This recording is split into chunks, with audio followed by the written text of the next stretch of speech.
আসসালামু আলাইকুম। আজকে সারাদিনে অনেকগুলো ধনকা অপারেশন করেছি, তার মধ্যে এটি সব থেকে বড়, প্রায় 500 কেজি পার হবে। এটাকে প্রথমে আমাদের রিস্টেন করতে অনেক সময় ব্যয় করতে হয়েছে এবং অনেক টেকনিক অবলম্বন করতে হয়েছে। তো যাক, তারপরেও আমরা সর্বোচ্চ চেষ্টা করেছি। আমার সাথে যারা ছিল তারাও অনেক সহযোগিতা করেছে আমাকে এটা নিয়ন্ত্রণ করতে।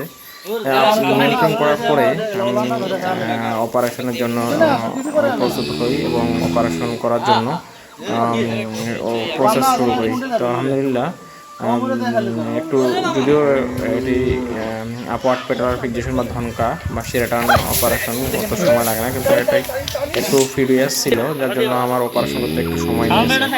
তারপরেও সফলভাবে অপারেশনটি সম্পন্ন হয়েছে এবং গরুটি অনেক বড়, প্রায় 4 মাসের প্রেগনেন্ট।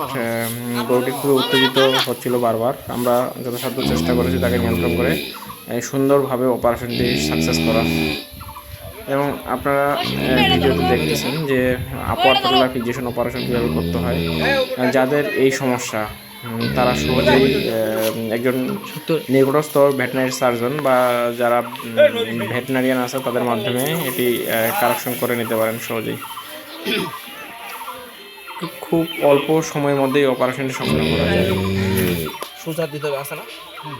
আমি এই ভিডিওতে দেখানোর চেষ্টা করেছি কিভাবে অপারেশনটি করা হচ্ছে এবং